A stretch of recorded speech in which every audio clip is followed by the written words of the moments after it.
Hey there. Imagine this. You're stuck in the worst traffic jam of your life. Your phone buzzes.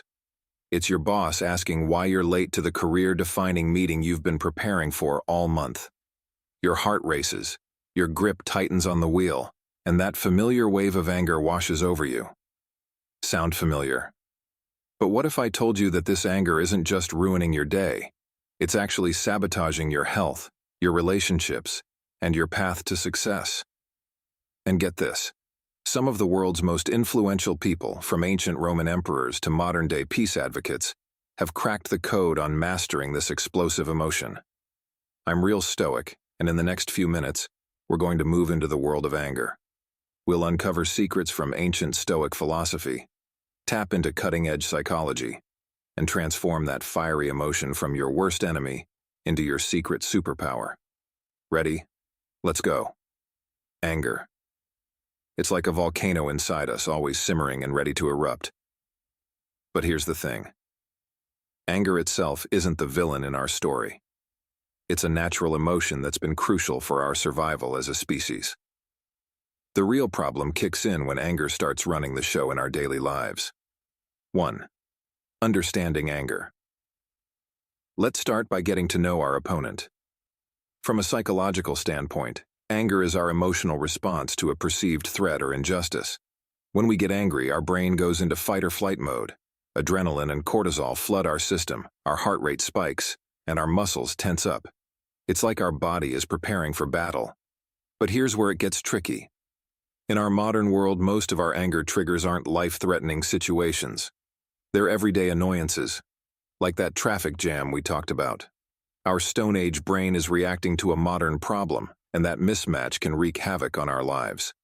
Psychologists differentiate between healthy and unhealthy anger. Healthy anger motivates us to right wrongs and stand up for ourselves. Unhealthy anger, on the other hand, is disproportionate, frequent, and destructive. It's this unhealthy anger we're learning to master today. 2. The Stoic approach to anger. Now, let's take a trip back in time to ancient Greece and Rome.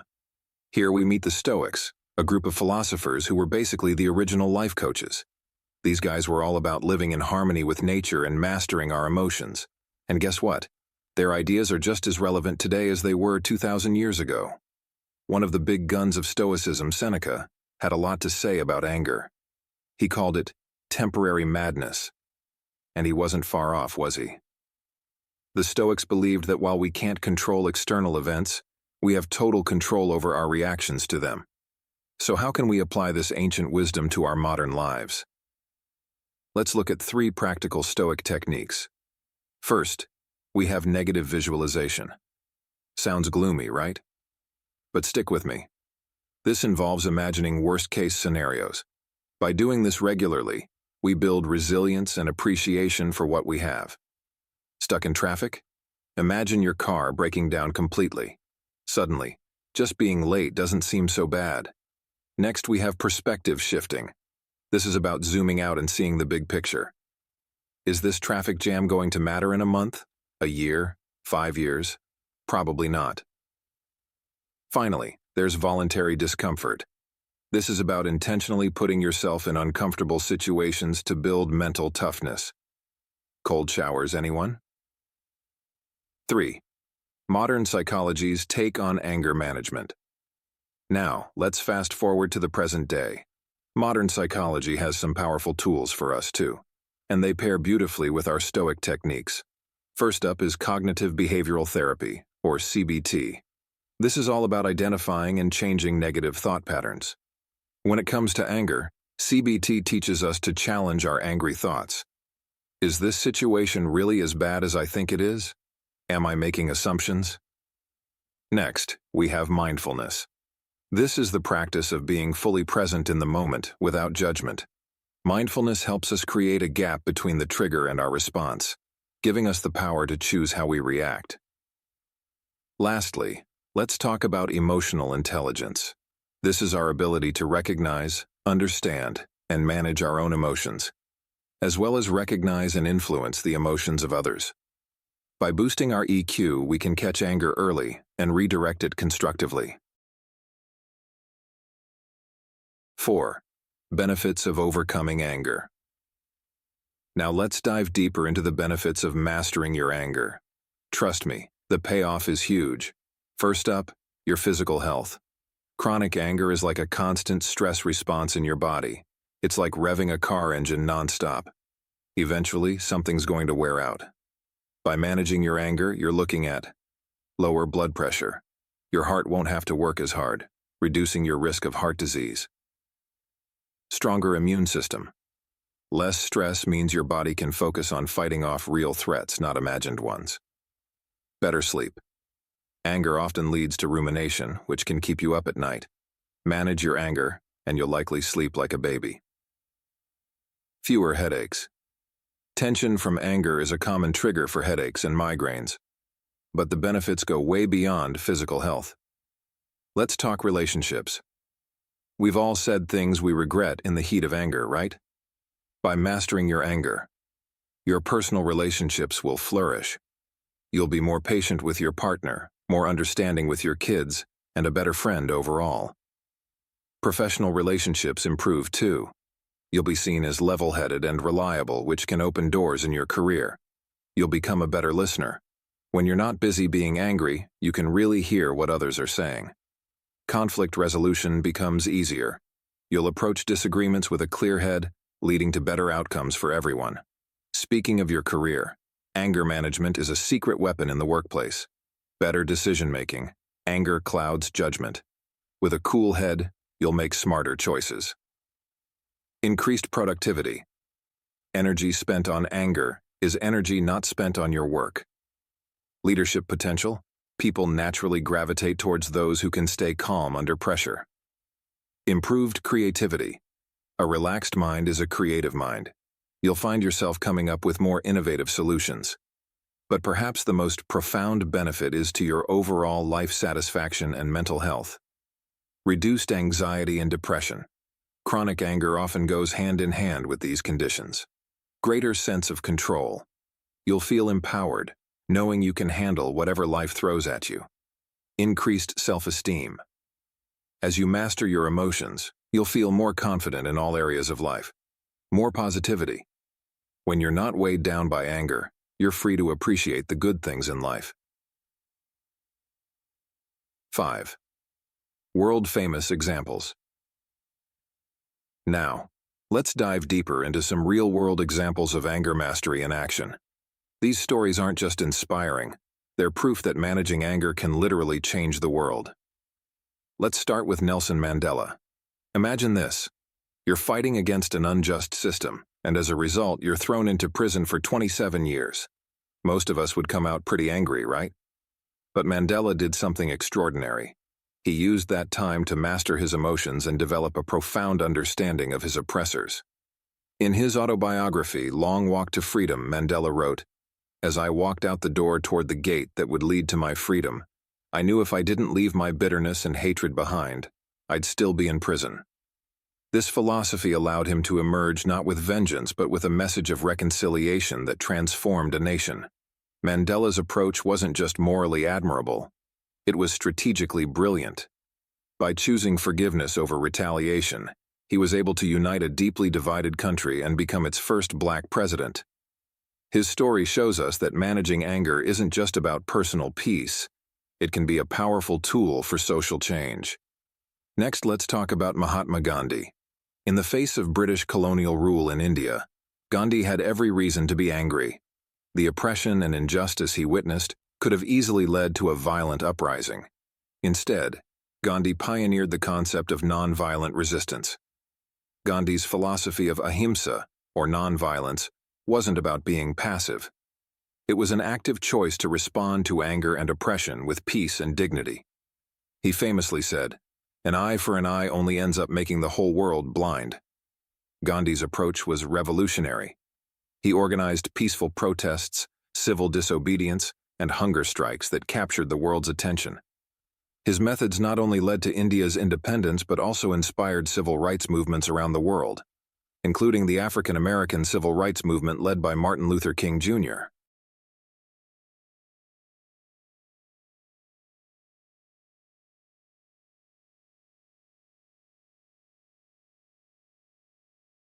Lastly, let's consider the Dalai Lama.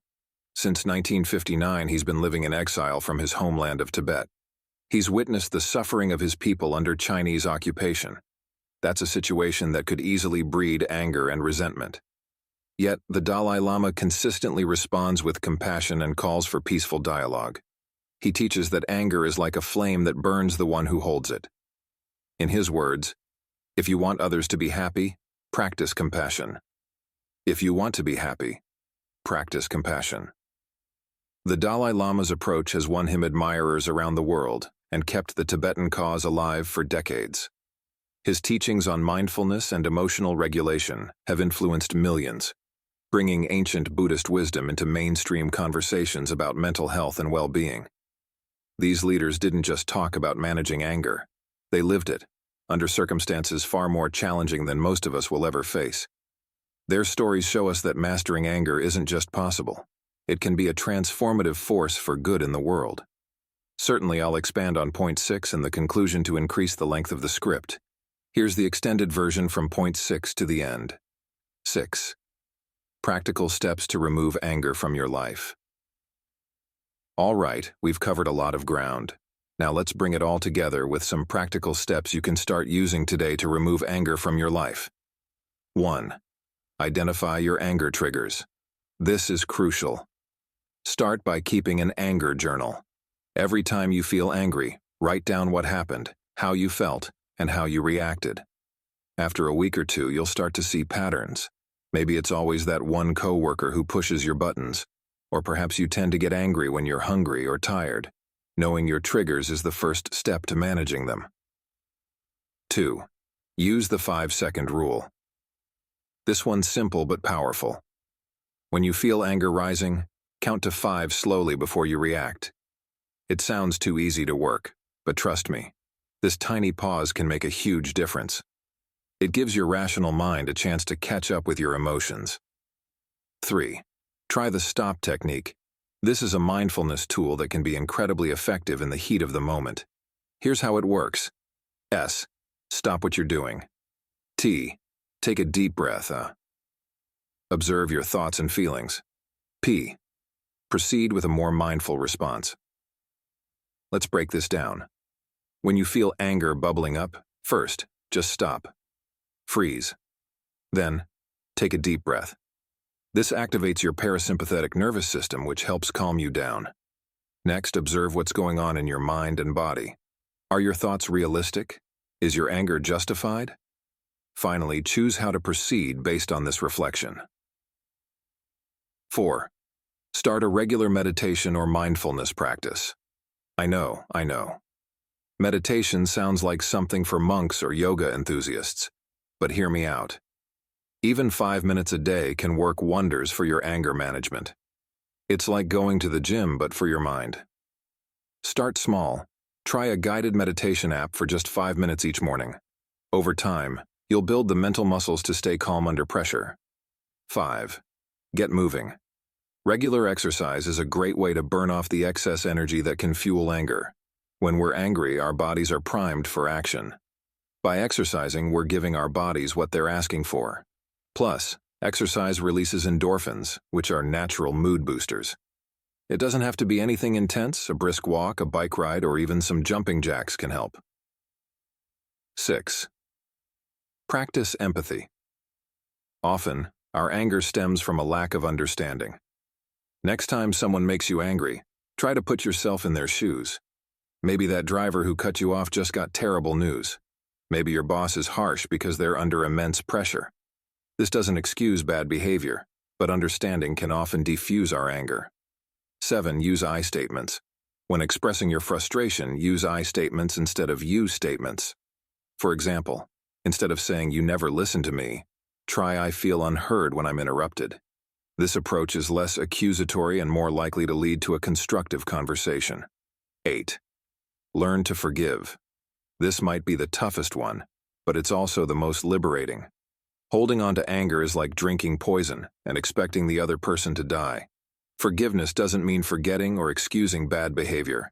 It means freeing yourself from the burden of anger. Start small. Try forgiving minor annoyances and work your way up. 9. Seek professional help if needed. If you find that anger is consistently disrupting your life despite your best efforts, don't hesitate to seek help from a mental health professional. They can provide personalized strategies and support. 10. Practice gratitude. It's hard to be angry when you're feeling grateful. Try ending each day by writing down 3 things you're thankful for. Over time, this practice can shift your focus from what's wrong to what's right in your life. Remember, mastering your anger is a journey, not a destination. You'll have good days and bad days. The key is to keep practicing and be patient with yourself. So, let's go back to that traffic jam we started with. Armed with these tools from ancient philosophy and modern psychology, how might you handle it differently? Maybe you take a deep breath and remind yourself that in the grand scheme of things, being late to one meeting isn't the end of the world. You might use the stop technique, observing your thoughts and feelings without judgment. Perhaps you use the time to practice some mindfulness, focusing on your breath and the present moment. You might even turn this frustrating situation into an opportunity for growth. Could you listen to an audiobook or podcast, turning your car into a rolling classroom? Or maybe you use this time to practice empathy, imagining the stories of the people in the cars around you.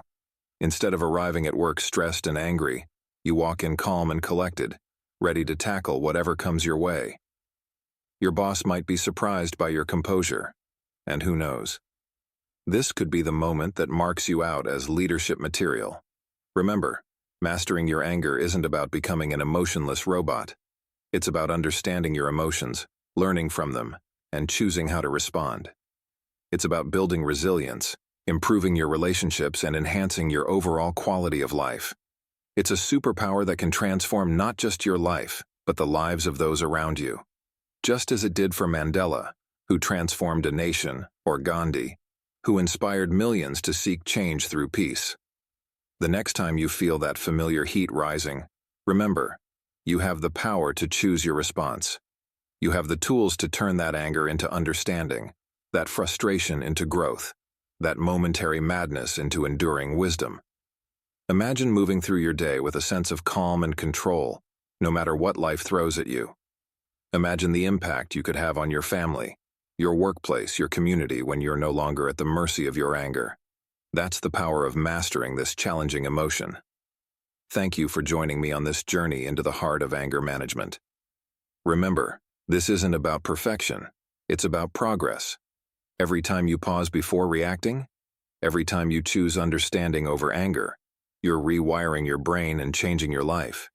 If you found value in this video, please hit that like button.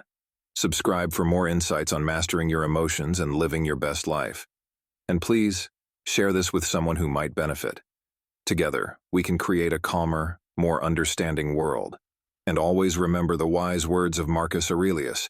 You have power over your mind, not outside events. Realize this, and you will find strength. Until next time, stay curious, stay calm, and keep growing.